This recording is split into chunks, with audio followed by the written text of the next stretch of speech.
everyone. We're going to be doing some things called calling techniques, and you're probably familiar with them as educators, but it helps, especially with people whose brains have been impacted by trauma, to have kind of a heads up, to have some time for transition. So when you hear this, it's just a way to just kind of bring us back together and know that we're moving into a transition. So, and this transition is just a warm welcome to everyone. I am Molly Marty, the founder of the National Resilience Institute. I'm joined today by Paula Stevens from Colorado, and by Kristen Hayes, and who just flew in from Virginia. And we are thrilled to be here today to be with you for this day of Thrive training. We're going to start with one of our, I broke technology already, Barb. I thought I just had to hit the right click. Left click. Just if you want to just get to the next screen, and then, so we're going to start with an exercise we call pies. And I love me some pie, having an apple orchard here in Iowa, some apple pie. But it's an easy way to kind of be thinking about what you'll hear Paula refer to as the 5 pillars of wellness. But be running through, how am I doing right now? And using this as a tool to connect to, it's simple. You can connect with a child, you can connect with staff members. Often, this comes from a field of trauma-informed research, that you can be using this very quickly as a touchstone, even every morning, within a classroom or within your staff circle. It's not meant, I've seen it used really, really well, and I've seen it used not so well. I've seen it progress into kind of therapy sessions where someone kind of goes off and then goes on. And it's really meant to just be 1 minute to 2 minutes of conversation between yourselves. That first is the benefit of having that self-check-in, and then the second is just to have that conversation so you can better understand where someone else is coming from that day. This changes. We know this changes within a day. So to model it for you, how am I doing right now? What are my pies? Physically, feeling pretty good. I'm feeling pretty strong. It was a late night. We had middle of the night travelers with some weather delays, and so I had a very short night for me of sleep. And I'm feeling that. My brain is feeling that. Intellectually, there's another part of my brain that's just like kid in a candy store, right? This is my thing. I could talk resilience all day long. It's my life's work. And so that's helping make up from some of the, a bit of a brain fog I have going on. But I have my cup of tea, and I'm ready to go that way. Emotionally, kid in a candy store kind of sums it up. A lot of positive energy to be with you today. I love teaching this. I love learning from and with everyone. I'm really looking forward to those aspects of the day.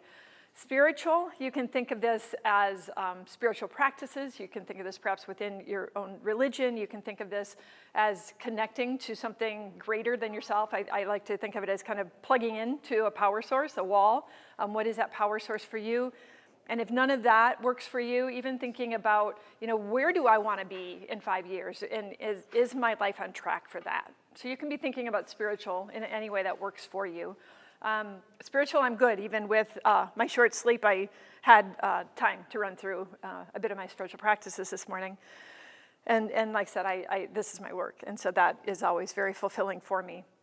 And then socially, you're going to learn a lot and be reminded really a lot about connections and the importance of relationships and how pivotal and foundational it is to resilience. And socially, I just had a great trip over with 3 beautiful women from Cedar Rapids, and it was just a nice way to chat and to start the day. So that's where I am.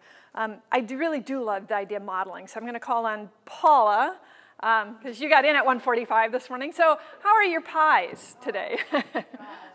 So physically, my body is really tired. So got in at 1:45, but had the luxury of sitting on an airplane for an hour too long in uncomfortable chairs. They don't do anything for comfort. So my body is really heavy and tired physically. But intellectually, I feel very enlivened by being able to be here and be in connection with other like-minded people. So I feel this intellectual stimulus to be here. Emotionally, I think what comes up for me is this sense of gratitude, being able to share and to be here. The spiritual side, I think for me in that way, it's a sense of connected again to like all of this time and space and being able to share this particular time and space with people. And then the social element is just feeling like I'm grounded in connection and with people I know and people I'm going to get to know. One of my things that I love to reflect on is that anytime we meet in a group like this, there's a very important stranger for you to meet today. And I always remind myself of that when I come into groups, is the excitement of it. There's a very important stranger for me to meet today, and I think there's something about that. So that's kind of where I'm at. So the physical side's probably low, and then the emotional, spiritual, social side's pretty high for me. Mm-hmm. And so I just wanted to model that because it's not that there's any right or wrong answers. It's certainly not that you want to be high on everything. It's about being real with yourself and maybe having some insight. And then you can see how this works in a staff setting or in a colleague setting. You know, when Paula is spacing out later this afternoon, I won't say, oh, Paula, I'm boring Paula to death, obviously, right? It'll be like, oh, there's that travel, snafu is catching up with her. Or perhaps we rebound, and I was saying to John, even with all of it takes sometimes, as life unfolds, to get here. I said, it's a good thing we're resilient. And he was laughing, he goes, well, we better be resilient, or let's just all pack up now and go home. So we really do try to, more than try, we're dedicated to walking the walk and being authentic. And so that's where we are. Kristen, do you want to run through yours? Or actually, do you want to join? So what I want to do now is let's do dyads or triads. And just take, 60, 90 seconds, no more than 2 minutes, to just start running through. Where are you? What are your pies today? Share that with a neighbor. I heard a couple times the word exhausted come up. And I love that in that it's real and you're here and you're bringing that forth. And I really, as I hear that, I'm just really set another intention that this day be very nourishing, for all of us. And just starting where we are. Good morning, Stephanie. And so that's part of my intention that just kind of expanded a bit. So we really are going to structure this day. There's teaching. You have 3 of us, so we kind of shake it up that way. We are videotaping this to be used in different circumstances, especially initially to benefit rural Iowa. And so we're going to have time for Q&A as we go, and we workshop as we go. So that's kind of the structure of the day. I'm going to start by really introducing NRI a bit more, introducing the work in a way. And we're working on a couple different, we gerrymandered the technology here, so we have a couple clickers going on. But we started our work in Mount Vernon, Iowa, after we lost 3 teens to suicide within 6 months' time. And I initially stepped into this work to do what I could do to help stop that loss of life, and then to begin to help create these multiple layers of safety nets. And the vision is just those multiple layers of Swiss cheese, and you get enough layered, then no life can fall through. And so we started that work in what was called the Community Resiliency Project. And that question I asked is, what does a community or what does a school look like? That creates these multiple layers so that we don't have a loss of life, and eventually we all can thrive. Because we at the National Resilience Institute absolutely believe that we all have a right to thrive. So that's where this work started, and we knew that we needed to ask different questions. We knew we needed to be thinking about things in a different way, because what we were doing at the time, and very quickly we got pulled into other communities across Iowa, across the Midwest, nationally. We saw that in community after community, what we were doing wasn't working. And so we are still in that process of asking those questions and walking that out. I was teaching at the time. I'm from a family of educators. I was teaching as an adjunct at the University of Iowa in the Department of Psychology. And I knew at my core that we needed to do 2 things. We needed to learn, and we needed to teach and share out what we were learning. So to learn, we looked around the world, and we settled on the Israel Trauma Coalition as a group that was doing a tremendous amount of research-based work in the area of trauma and resilience. And we took an immersion team there. And that is a picture of a school in the south of Israel. And in the south, this a little town called Sderot is that they have the whole nation mapped out in code red, which tells you how many seconds you have to get under a shelter, or you're in danger of being hit by shrapnel or a rocket. And there's 15 seconds for that to happen. And we heard just horrible, heart-wrenching stories of a mom, for example, who had 3 children, and she thought her 4-year-old certainly could get to the shelter in time, so she grabbed the 2 littles, and the 4-year-old didn't get there and lost life. We settled on the Israel Trauma Coalition because they are non-political, non-partisan. We saw great humanitarian efforts on their part with their Palestinian brothers and sisters, and we learned a tremendous amount. But it was in this location that I had this understanding really settle in deep that, okay, these people know that they have 15 seconds to get under that shelter. That's not resilience, that's survival. And yet, even within those circumstances of life and death, literally, the people were still, had the possibility or the potential, and they were embracing it and finding ways to move forward, to claim, to design, to create, and co-create these lives of connection, of meaning, of joy, of hope, of a better day ahead. And I thought, that's resilience. And it's not that, you know, we have trauma on one end and post-traumatic growth on the other, but that these things can really coexist. And that's where a lot of our work started. In teaching out, we started hosting a lot of individual trainings and as well as a national summit. We thought our first summit would be local. It was in Mount Vernon at Cornell College. And by that time, we were working with the National Academies of Sciences, a professor from Harvard University, and we had attendees come from various states. And that's continued to grow. So we just had our 6th annual Resilience Summit. This year, I'll talk about how the work has grown, but military is one area where we grew too. And this year we held our summit at Joint Base Andrews Air Force Base in DC. So we grew through post-crisis communities, and like I said, the work with the NAS in Cedar Rapids, our 2nd summit was held there. A lot of community shootings, school shootings, and then Wounded Warrior came to us and asked our 3rd year if we would help with post-combat stress recovery. And then we do a lot of work with first responders, and right now we're working with, through the International Counterterrorism Group, the leadership from 5 different countries in the area of counterterrorism, law enforcement, and I did a training last month for our FBI direct services group. So that's kind of how this work has grown, and I tell you that because you start to see all of these pieces weave together.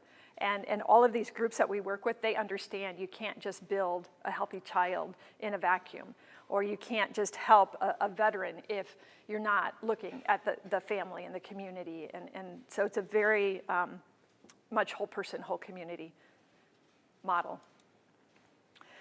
Along the way, we thought it was important to define resilience. You see a lot of different definitions of resilience, and this is one that it has a lot of hands on it. We talked with the Israel Trauma Coalition, the National Association of School Psychologists, National Center for School Crisis and Bereavement, Wounded Warrior Project. So just various partners. I believe Stephanie in Cedar Rapids, I think you had your hand in this, right? We had a lot of discussions about how to define this, and we knew that we wanted it to go from preparation, because we need to prepare for what's coming, and then certainly the adaptation or the coping with, and then that potential for post-traumatic growth and growing through adversity.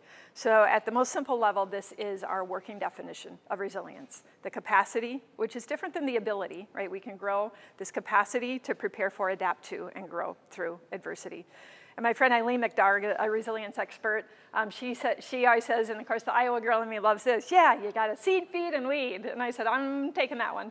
All right, you have to seed it, and then you have to nourish it. We need water, we need sunshine, we need that nourishment. And then we know that the influences are there, and we need to learn how to manage those and eliminate those, and it's an ongoing process. And we talk a lot about that with enrichment. So we will be talking in detail most of the afternoon is about the Thrive model, and that's one of the frameworks that we use, a general framework, that it's our hope that you can take it and it starts to help you organize what you already know and what you're already doing, gives you new ideas about what you might want to be working toward. This graphic is on the National Resilience Institute website, and then you also have a handout we'll be using during the data workshop, the Thrive model. But that's the main focus of today's training. You also have a pre-assessment that Barb handed out, and it's really simple, but we are here at no cost thanks to a generous funder and donor, and so we use metrics with everything we do. Pretty much early in my career, I worked at a survey research unit at the University of Iowa for a couple of years, so we have to know where we're starting, we have to know, how we're growing. Your feedback's really important, but at a really easy measure, one side says pre, one side says post. You just start now with where you are. We don't expect you to be highly familiar with the Thrive model, so just where you are as a pre, and then at the end of the day, we'll get where you are then. But we appreciate you just taking a minute to just fill out that assessment.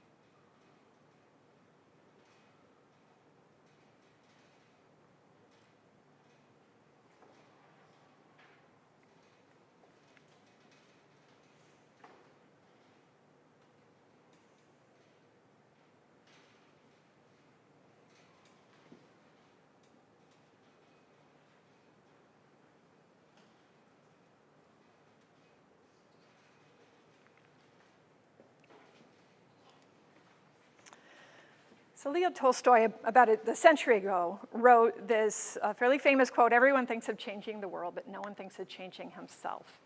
And I know that every person who showed up today and gives a day of their life to this type of work understands that we are the exception to that quote. And anyone doing resilience work understands we are the exception to that quote. And I think the better rewrite for today is everyone might think of changing the world, and the wisest understand this begins with changing ourselves. And so we have a chunk of this morning dedicated to self-awareness and really understanding in practice how it's only when we nourish ourselves and grow ourselves and heal our own stuff that we can truly help others strengthen themselves. So we're going to start with kind of the basics. We kind of break this up loosely into trauma resilience building 101, which is trauma and resilience basics, 201, which is really focusing on our stuff and the importance of that, and then 301, we get into the thrive and actively growing resilience. So we know that the challenges are high. Here are just some statistics. 1 out of 7 of our US kids experience abuse or neglect. Over half of those are between 0 to 5. So many of those children don't have even verbal skills to be communicating that. They don't have developmental skills to even be understanding and processing it.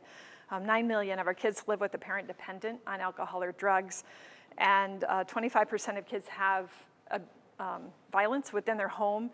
We're now up to 60% of, I think that's a 2018 stat, of US kids exposed to violence, crime, or abuse. And then we know with these smartphones that really the violence can come right to any child anytime. With our sensational news coverage and 24/7 news coverage. So they can be in Iowa, and yet they're watching a school shooting coverage right in California. So we know the challenges are high, and I really want to simplify what we're talking about when we say trauma or physiological trauma. If you only want to use one word, think of it as overwhelm. That's really what we're talking about. We're talking about the strong response to a severely distressing event that overwhelms our physiological system. It overwhelms our ability to cope. And an important point is that process shows up first in the body, and that impacts the mind, and then that impacts the behavior. And we'll be talking about our strong focus on disruptive behavior. It's often one of the first questions I get when I go to do a teaching. We hit a break, and then there's a line, and the educator, but what do I do with this disruptive behavior? This is going on in my classroom. What do I do with that? And there's such a strong focus on behavior, and we're going to really show you how that is an outcome and what we need to be doing to step back and really be tending to the body and the mind. But this overwhelm that I talked about, this trauma, results in a profound sense of vulnerability, betrayal, a sense of loss of control. It can be immobilization, increased appraisal behaviors. We're going to talk about the fight, flight, or freeze. But you can go on hyperarousal. You might go into hypoarousal. And we're going to watch a video here that I think it's called The Good, Bad, and Ugly of Meeting or Not Meeting Our Human Needs, because that's going to be another central core of today. At a core level, we really are talking about better understanding our basic human needs and how do we meet those in ourselves and how do we help our kids meet them? How do we help others meet them? I did a one-year certification in trauma-informed care, and Frank he wasn't even teaching at this time. He said this one day in a meeting, and it just so profoundly struck me. But Frank said the role of attachment is to create an environment that is consistent, predictable, just, and reliable. And I just think that so beautifully sums up what we say at NRI is human resilience is a humanitarian issue, right? It is an issue of justice. It is a public health issue, as we'll talk about with ACEs. And so here's a video. I think Barb can hit that from there. Babies this young are extremely responsive to the emotions and the reactivity and the social interaction that they get from the world around them. This is something that we started studying 30, 40 years ago, when people didn't think that infants could engage in social interaction. And the still face experiment, what the mother did was she sits down and she's playing with her baby who's about a year of age. I'm like a girl. Oh. And she gives a greeting to the baby gives a greeting back to her. Yeah. This baby starts pointing at different places in the world, and the mother's trying to engage her and play with her. They're working to coordinate their emotions and their intentions, what they want to do in the world. And that's really what the baby is used to. And then we ask the mother to not respond to the baby. The baby very quickly picks up on this, and then she uses all of her abilities to try and get the mother back. She smiles at the mother. She points because she's used to the mother looking where she points. Yeah. The baby puts both hands up in front of her and says, "What's happening here?" She makes that screechy sound at the mother, like, "Come on, why aren't we doing this?" Even in this 2 minutes, when they don't get the normal reaction, they react with negative emotions. They turn away. They feel the stress of it. They actually may lose control of their posture because of the stress that they're experiencing. Okay. I'm here. And what are you doing? Oh, yes. Oh, what a big girl. It's a little like the good, the bad, and the ugly. The good is that normal stuff that goes on, that we all do with our kids. The bad is when something bad happens, but the infant can overcome it. After all, when you stop the still face, the mother and the baby start to play again. The ugly is when you don't give the child any chance to get back to the good. There's no reparation, and they're stuck in that really ugly situation. The longest 2 minutes of that mother's life, I tell you, I was a grad student. I started when my son was 9 months old, and I had my girls along the way. So they were all guinea pigs in Grishina Kohanska's development lab, and did some attachment studies. And so that always takes me back there. But you know, so that was the bad, but we had the repair, and so my kids are just fine today. But yeah, it reminds me of those labs. So trauma-informed care is this approach of seeing people and understanding the impacts of trauma, and understanding that some kids, many kids, had the bad in their life, and they continue in that. And yet we have opportunities always to be attaching and providing them that sense of safety and security and a new way forward. But it really acknowledges the role that trauma has played in it, and it identifies these symptoms that are indicative of trauma, recognizes. And the 4 core aspects, and I want to give a nod to the International Trauma Center on this, Robert Macy's work, is that this is done without coercion, so no manipulation. It's done without seclusion, without restraint, and without isolation. So you're not separating kids, you're not putting them in seclusion rooms, and you're not forcefully restraining them. And so those are the hallmarks of what a true trauma-informed care approach looks like. And today we're talking about, really a continuum. So we have kind of pre-awareness of where you are in understanding trauma-informed care, and then we have a trauma awareness. You know that, okay, there's something to this, and how we best meet our human needs. And then you can learn how to be more trauma sensitive and trauma responsive, and then all the way to where we have the policies and our organizations actually are operating in this way that are responsive and not reactive. So I know, particular to seclusion rooms, it's an important conversation going on right now, not just in the state of Iowa, but nationally, and what that might look like, and when are they needed, and what are if and when they're needed, and what are those safeguards. But I just wanted to share that these are the kind of the core concepts of trauma-informed care. And I think the biggest, I didn't do that for you, the biggest core understanding underlying trauma-informed care is that all behavior communicates a need. All behavior communicates a need. And so it's really asking, how can we respond to the needs that are being expressed rather than react to the behaviors that are exemplifying those needs? And that's really, if you sum all of TIC, and I can only pick one core piece, all behavior communicates a need, which means there's no such thing as a bad kid. There's a kid whose needs have not been met, and there's a kid who's trying really hard to get his or her needs met, but there's an expression of needs going on there. So what can we do as adults to get better at staying regulated and being curious and interacting and helping figure out those needs and helping that person move forward? And so these are some of the questions, that really the hallmark is to stop thinking, what's wrong with you? Why do you keep doing that? I've told you that drives me crazy. I've told you that's inappropriate. Why? What's wrong with you?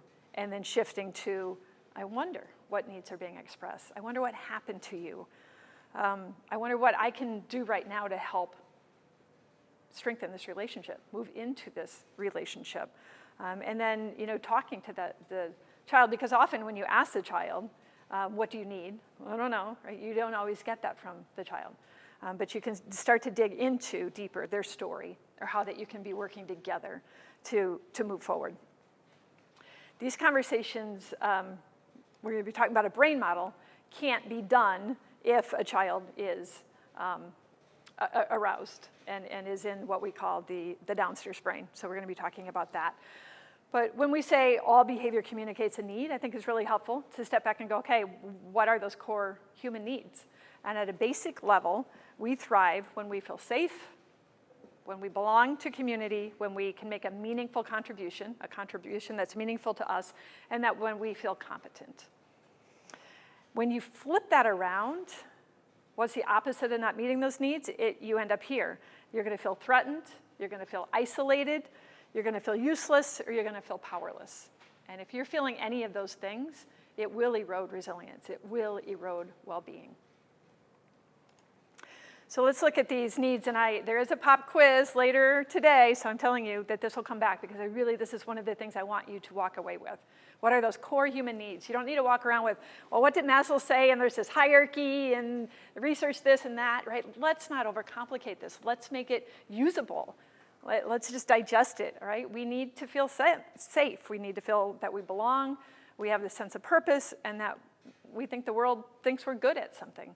When we do that, we build resilience. So I have one more slide along this line, because I really do want to emphasize this point. Safety is both physical and psychological safety, and emotionally calm. We have that sense of belonging, right? That we feel seen, we feel heard, we feel accepted. Ideally, we feel loved. We're part of our tribe. We have that sense of purpose, meaning, contribution, be thinking of it in those words, and that feeds hope. That feeds hope for a better day ahead. And then we have this need for this sense of competence, and this really kind of brings in the research of agency, that we feel that we have choices about important aspects of our life. It brings in self-efficacy, that we believe that we have the resources and can use the resources to get what we want. And then competence, because we think that the outside people, the world, the people that matter to us, recognize that we have unique skills and talents and that we have a contribution to make. We're good at something. So those are the 4 core human needs. And now I'm going to show a movie. How many of you have seen Removed? About half. How many want to see it again who have seen it? Because it is available online. And with half of you guys seeing it, and we started a bit late, so I'm wondering if maybe I just kind of can give you the backdrop on this, because we do have other videos during the day. So given, half of you, it's a longer video, is why I'm like, but it's about this little girl. You can just Google it. It's on YouTube. It's called Removed, and I really recommend it, because you see the world through this girl's perspective, and you see adults in her life really trying their best to connect with her, really trying to meet the needs as they think they are. And it does a beautiful job of helping you understand that we experience past trauma in the present. It's right here with us. There's another article I was reading recently on military sexual trauma. You also can Google that. Paula, you sent that to me initially, the article. Military sexual trauma, and it has a photo of this man who, his trauma has been recognized by the military as sexual trauma, which is a sign of progress. And he wasn't personally assaulted, but what happened is there were about 100 of military personnel, and there was a really upset officer, and while they were in the showers, he went and stormed into the showers, and he had them all line up, press themselves together, and then run all the way across the area, and then press themselves up again and do that, and they did this for an hour or so, right? So they were naked, they were vulnerable, they were being manipulated, and all of the violations of the trauma-informed care. And it has this picture of him in a grocery store in the shampoo aisle, and he is just crumbled and falling apart and just clearly experiencing some behavioral aspects of trauma. And it was the smell of the shampoo. He was just with his wife walking down this aisle of a grocery store. And that smell just took him right back to that moment. And you see another powerful way in this video of this girl just being taken right back. And that past becomes the present. And that's a really important piece of trauma to understand. Because you can be seeing someone and you're like, what's wrong with you? You're safe. You're in a grocery store, for Pete's sakes. In America, it's okay. But in his mind, in his psyche, that's not where he was. And so symptoms and behavior are important, but the most important aspect is understanding that individuals experience. And the only way to truly understand that is to ask, is to be in relation and to be helping them express. And oftentimes, like I said, especially children, they can't. And part of that is they don't have the skills. Part of that's how it's been encoded. So we're going to be getting into the brain. But this is a really great exercise to kind of help you understand. So really quickly, I want you to read across. You see yellow, blue, orange, but you're not going to read the words. You're going to say the colors. So you would say green, red, blue, all right? Out loud, everybody to start. You don't have to say it all together, but just go through that as fast as you can. Go.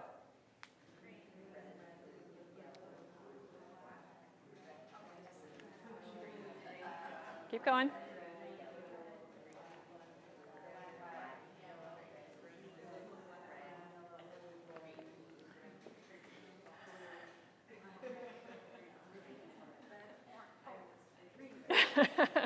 I see this. Oh, right? Why is that so difficult? We were taught to read, right? So neural pathways have been established and exercised again and again and again, and they're kind of superhighways, and that's what we do when we look at words now. Oh, we read them because the left brain has some really superhighways, not bumpy country roads, but right, we're taught to read, we practice it, we do it without thinking. So that's one absolutely reason. And then when you read, you're using dominantly the left side of the brain, whereas when you're looking at colors, you're experiencing those in the right side of the brain. And you have a kind of bridge across, corpus callosum. And when you're impacted by trauma, that can be impacted. We have scans now of children who've experienced high levels of trauma or veterans who experience high levels of trauma, and structurally your brain can actually change, as well as how the processing works. And so imagine if something's been encoded in that right side, and you're trying to get it across and find words and give it words and express it.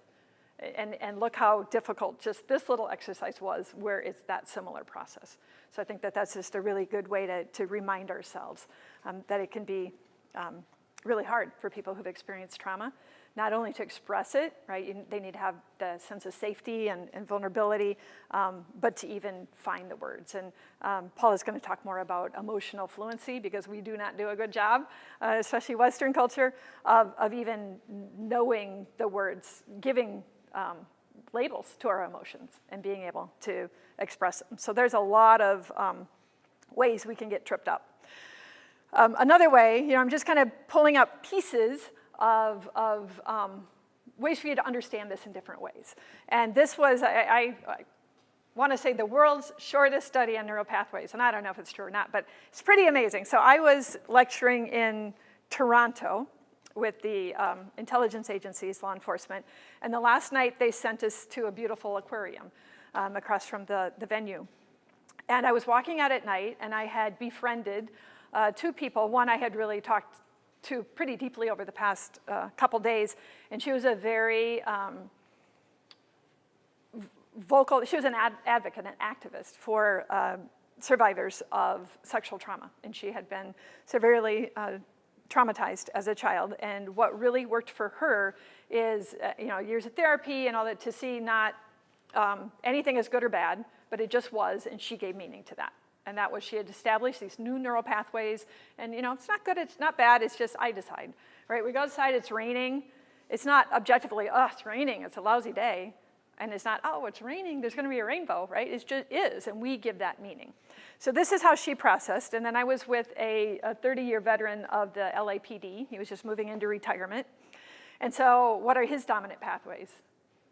He's probably looking for threat, right? He's looking that, if somebody's not happy with him or something's not going right, he's assessing. Paula's married to a cop, so she's laughing, right? So 3 different people. And my sister's actually here, so she can tell you I was not a yippee-skippy happy kid. I was really sick, I had a lot of challenges, and I've done that work to rewrite my neural pathways, and now I'm a pretty positive person. And so we're walking out, and all I do is I snap this photo of these just beautiful creatures swimming over our head, because I have a friend who has 3 littles, and I knew her boys would just be all over this. It's a green sawfish. And so I went to send that to her later, and the volume kicked on and it played. And this is like 6 or 7 second video. And when I heard what we were saying, looking at the very same thing, that's when I decided this is the world's shortest study on neural pathways. So we're gonna play this, I think, twice, because you have to listen. The one woman, there's just different, but it goes quickly. So if you wanna loop that, Barb.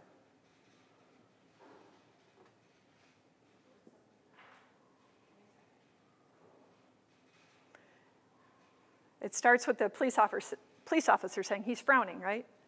And then smile like he's frowning, right? He's just looking at us. I'm so happy. I don't know if he's happy. Can you see us? Can you pick up on that? We're looking at the same face. And then smile like he's frowning, right? He's just looking at us. I'm so happy. I don't know if he's happy. Can you see us?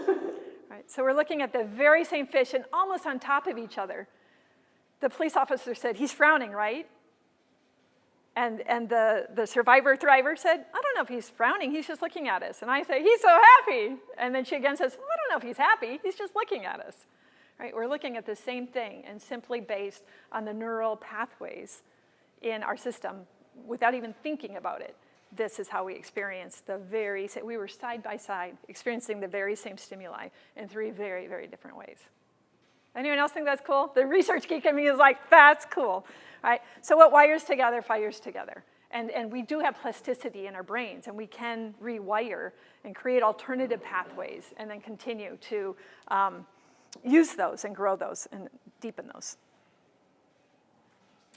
So I want to talk about adverse childhood experiences, and I guess if more than half the room saw removed, I'm thinking everyone's familiar with ACEs? Yes?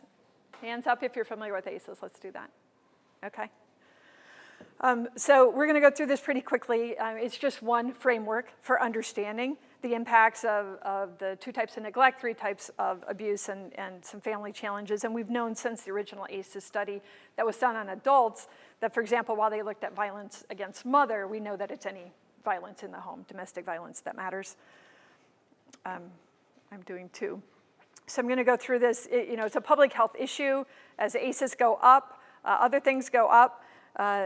I really liked how Allison Jackson from Integration Solutions frames this. It's a different way statistically than I had seen it done.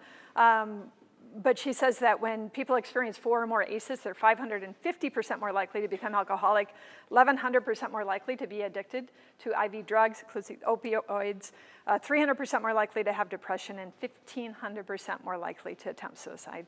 And after 6 or more ACEs, they're likely to die 20 years younger than those who don't have those ACEs.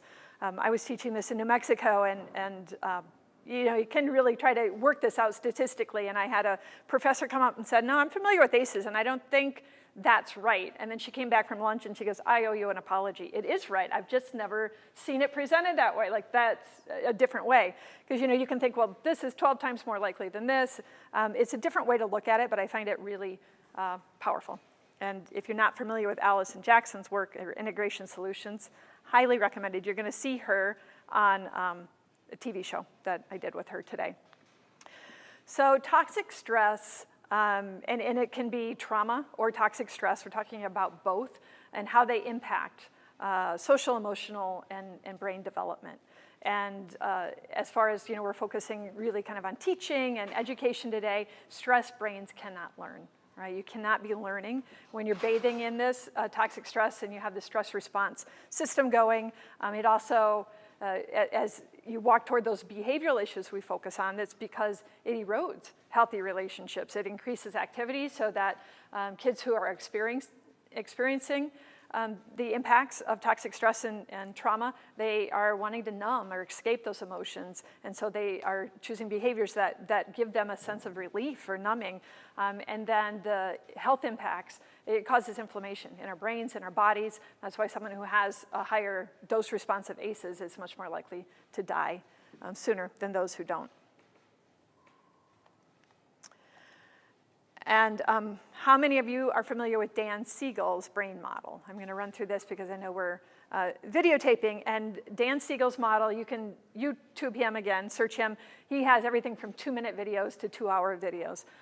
But everyone hold your hands up like this. Fold your thumb over and close your fingers over, okay?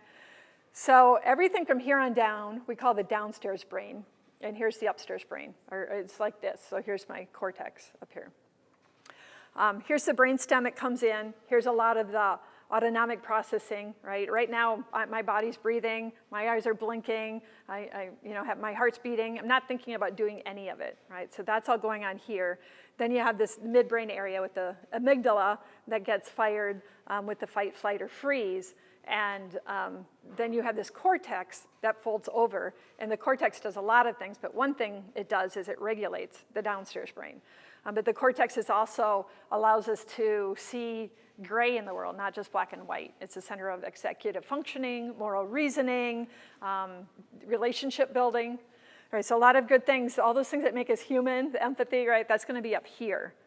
And when we are stressed, and it doesn't need to be a major trauma, it can be, someone cutting us off in traffic. It can be at Walmart, right? All those other parents who flip their lids at Walmart, not us, right? But those other ones, where you see a woman who smacks a kid and saying, "How many times have you told him not to hit your brother?" Smack, right?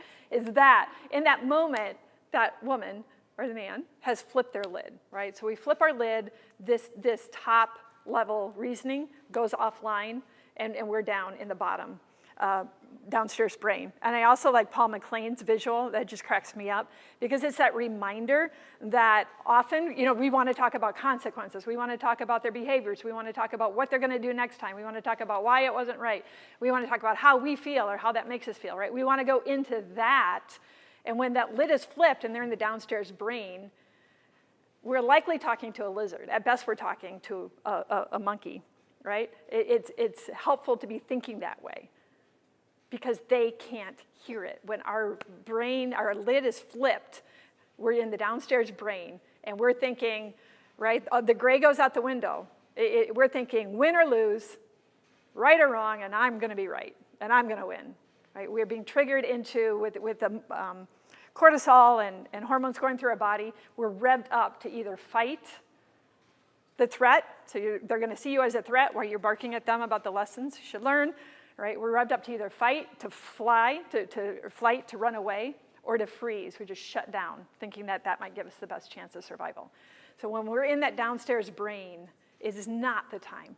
Heather Forbes talks about consequences, after getting that regulation. You can't move directly to those consequences. You have to be getting the body, the emotions re-regulated. So that's important to really understand, and you can describe it just how I described it now. I didn't talk about epinephrine and norepinephrine and cortisol and the half-life of chemicals. Right?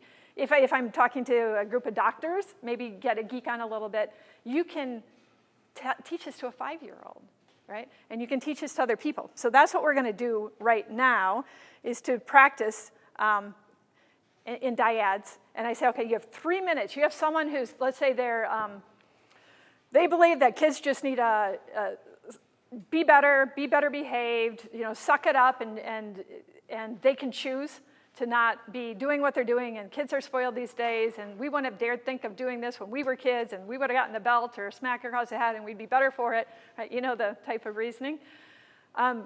If you have 3 minutes to explain the impacts of trauma and why it matters, and the brain functioning, I want you to just experience this with a partner now. And again, you can watch Dan's videos. We have a lot of videos with Resiliency Matters TV that we go through this. John Richardson Love, another great trainer we work with, he does a brilliant job of explaining this.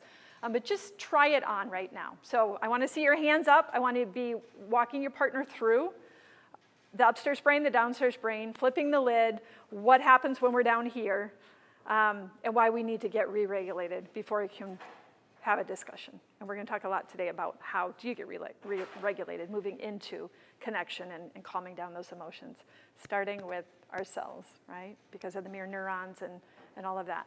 So 3 minutes, how does trauma impact the brain? And tell this person what you need to know about better supporting a kid who's been impacted by trauma. Go.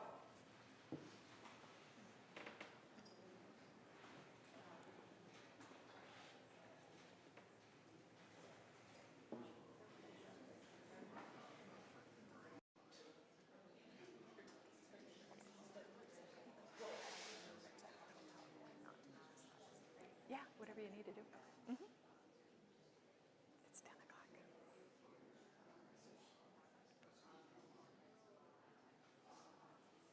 No signal.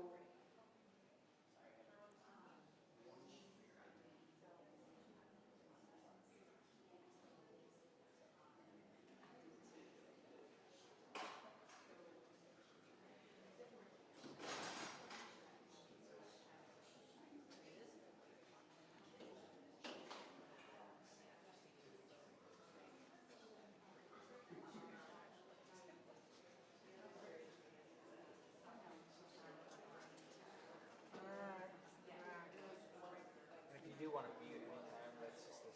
Is it not coming up? No, the problem is that hers is doing something different with videos than mine did, and so it just, every time we play one, we have to go back. I didn't know when you were doing that, so. We have to present. Okay. So I'm just trying to see. Can I delete my Okay. things? Yeah. All right. Because I'm, oh. That's not good. I'm supposed to be done at supposed to be done at 10, and it's 10. We started late, but all I'm going to do is I'm going to play Allison's video, and then I'm going to skip the resilience protective factors. And so I'm going to delete those slides so they don't feel like they're missing out. And then, yeah, so I'll wrap up here and I'll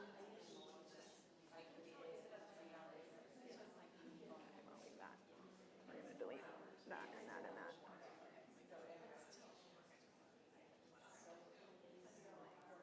Delete. Yeah. How does it, isn't it delete? Delete, delete, delete, delete. Yes, we can. And delete. All right. And then I end on a funny, I do a funny Paula, and then I bring you up. Okay, so, and then if you want to do, so if you can cue up Allison, we'll figure out the video later.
I'm listening to some of you explain this, and I'm like, you should be up here teaching. It's great. And you will find your way to communicate this, especially with kids. I heard a reference of how when you flip that lid, how it heats up. And you can basically be a hothead, right? And that when you're in that heat zone, you can't be thinking. You certainly can't be learning. But you have a hard time interacting. And then that can help connect it to what are you feeling in the body, and how is anger, and how is that heat showing up? Is it starting to rise here? And then you can help start to build an awareness and a way to know when they're getting to be flipping the lid, when they're getting closer, and give them that language. And whether it's I'm about to blow my lid, or I have a hot head, or whatever that is for the child you're working with. But you can see how it's so important to be giving that language. I'm going to play a little bit of Allison Jackson here. And Barb, when you cue this up, if you can go to 9:44-ish. And then short of 16 minutes, we'll stop it. So we're going to, about 5-6 minutes. Allison is one of my, I have a lot of favorite colleagues. She's certainly one of my favorite colleagues, and she had experienced a high level of trauma. And she is a tremendous activist and advocate and a researcher in this area. And you'll hear her say, we are not powerful enough to know what someone can become. We don't know.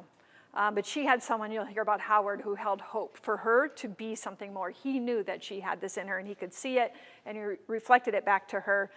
She said, we are powerful enough, each of us, to offer support and to listen. So if you can cue that up and go to about 9:45. This is from my Resiliency Matters TV show.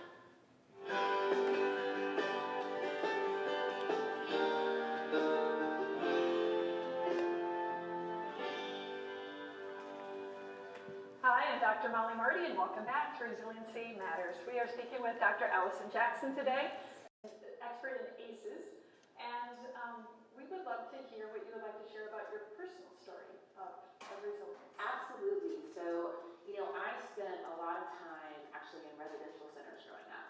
Between the time I was 13 and 19 years old, I was probably in 10 different residential centers, locked units for kids with mental health diagnoses. I acted out a lot, broke windows, tore down doors, hit staff.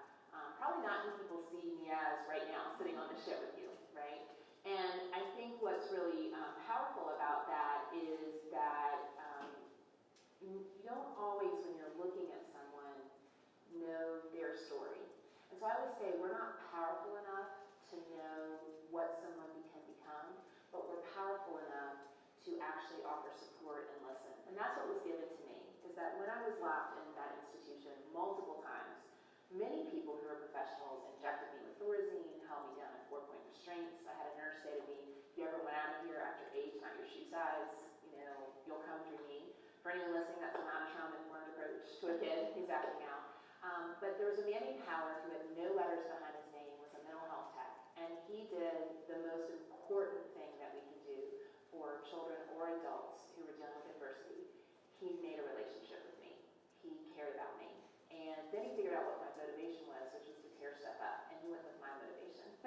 And so he actually listened to my story, and then he said, okay, if what she likes to do is break things, this is what we're going to do. He's like, Allison, I'm going to take you to the gym, and if you can give me a workout for an hour, then I will let you tear everything up in this place for free, which at 16, I was like, yes. Actually, I said worse than that, but I want to say it on the show. So I was like, yeah. And so what happened, though, is I crawled back to you and couldn't break anything. And that was the moment that I wrote down and told him my story. And he said to me, you know what, Allison, I think you're going to do something special in your life. I don't think this is your story. I got locked up over and over again to hang out with Howard, which was not his plan.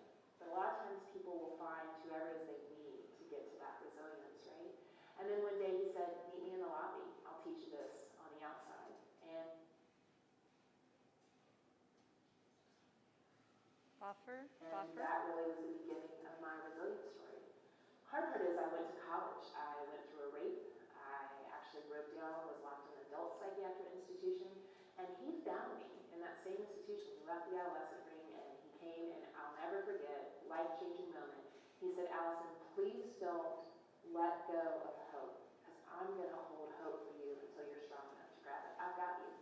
Last time I was locked in a facility, last time I attempted suicide, first job I ever had was a mental health tech on that pod. I worked on the same pod I was locked on to help kids like me. And I think that's, for me, the biggest part of this work, is it's not about having letters behind your name or write letters behind your name. We all have a role in resilience, and we all have the ability to connect with another human being and offer that to them. Beautiful, and I thank you for sharing that with our audience, and how you so broadly have shared it with your TEDx talk, and really mobilized a lot of positive change around that. It's important. It is. Yeah. And you're brave. Thank you. So thank you. Thank you. Let's shift gears.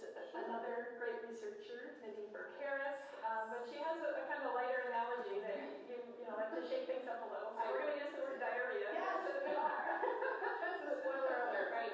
So what I love is one of the things she says is any public health issue, and I just want to reiterate that ACEs is a public health issue, right? Not just a behavioral health issue. And so what she says is, if I'm a doctor and I got 10 kids drinking out of a well and 9 of them come into me with diarrhea, I can write prescriptions for diarrhea all day long. But my other option is to pay attention to that well, to stop the diarrhea epidemic. And I love it, even in lots of sector of health are like, can you pick a different term than diarrhea, Allison? And I'm like, diarrhea. And they're like, I'm uncomfortable. I'm like, but that's the point. So when people are in crisis, you can't ignore it. You can't pretend it's not happening. And it makes you uncomfortable. We can't ignore folks in that place. But if we don't start figuring out, in terms of policy, relationships, organizations, caregiving, support, how to hold space for the well, we're going to continue to live in a diarrhea epidemic. So my favorite thing to say to people is the next time you're in a meeting, ask the question, are we just going to talk about diarrhea today, or are we going to do well work? And I promise someone will listen to you. So let's start with the diarrhea. Yes. What does that work look like in your world? So to me, I also think of it as criminal justice work, the opioid epidemic, working in our jails, foster care systems, folks that have had trauma after trauma after trauma. And maybe there was an opportunity much earlier in that story for some system, some community organization, some person to reach out. And we missed it because we weren't doing well work. We waited until it was a crisis. And it's costing us financially, and it's costing us in terms of human lives. I just saw a Hesberg documentary, and he had made the point, you either pay attention to leadership or you're managing a crisis, because this is what it's going to be. And I thought it was really profound. Very powerful, same thing. And it's not that you're not going to feel that tug, but I think as we get into other types of what I've learned in my work, I've done tons of diarrhea work in my life, have lived in that a lot of my life. It's interesting to know that 80% of my work is well work, and it's been intentional because I want to stop the epidemic. I want to reach people. It doesn't mean that other work's not important. It's critical. It's not fair that some people didn't get those things earlier. But we can't, like you just said, we cannot lose sight. We have to protect the well work. So let's get back to Brene Brown's work and The work you're doing in jails. Right. Absolutely. So I'm very fortunate. So I know you would, if you're like me, you could just sit and watch Allison all day. She's brilliant. But I think she just makes so many great points there.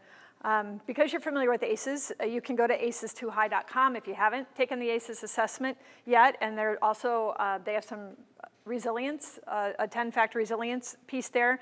NRI uses a 10-factor resilience assessment as well. And we do that work in the longer workshops. And then just last month, Ann Maston, love Ann Maston, researcher in Minneapolis, or Minnesota, Minneapolis, she and a colleague came out with what's called a benevolent childhood experiences scale. Again, a 10-factor scale. And Ann's work showed that women who had experienced high levels of ACEs, when they also had higher levels of these BCEs, that they did better. They fared better. They were more resilient. And so,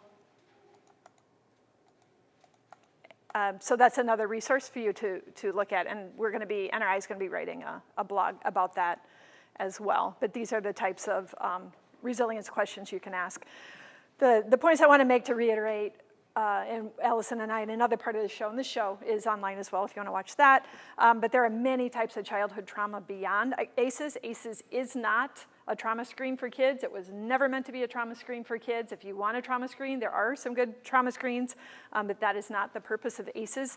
And that what we really want to bring home today is that these protective factors matter. These protective factors buffer our brains and our stress response systems when we have that trauma exposure. But you are so much more than a number. I have seen, again, the good and the bad of this work. I've seen some schools and heard of many who do ACEs work, and then, for example, they all have their number, and the teachers, the staff are walking around in the hallways and starting to engage with each other. What's your number? What's your number in treating people like that number? And it's just a piece of it. The trauma is a piece of it. And they're potentially traumatic experiences because it comes down to our own story, our own experience. But these protective factors are an important piece of that. We worked with someone in a DC agency, and the first time I met her, she handed me her business card, and underneath her name, it had ACEs score of 10.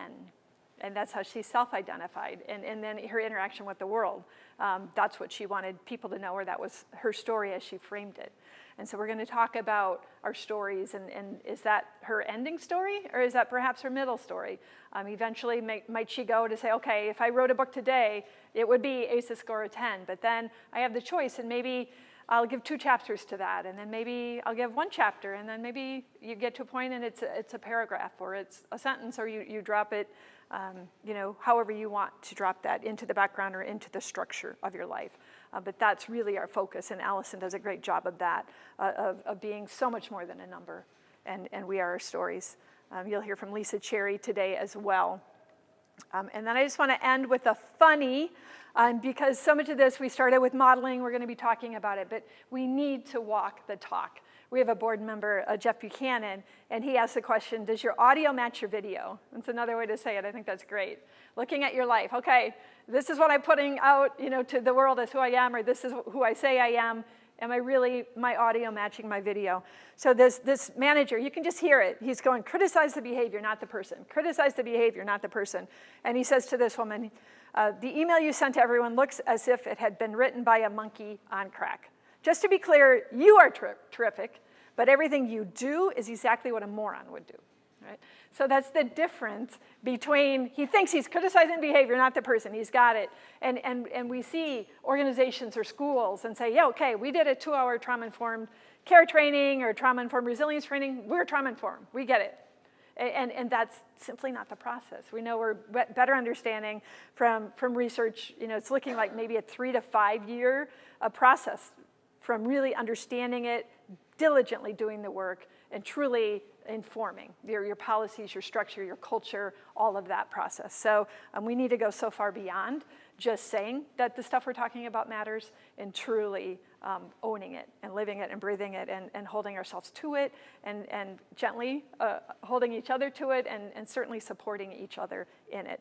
But it truly is a paradigm shift, and that's why we spent today, this morning, really laying this foundation. Now we're going to move into self-awareness, these foundational pieces, because we can't just stand up here and give you the 10 most effective strategies to build resilience in kids. We have to start with how we're showing up for those kids and how we're showing up in this world.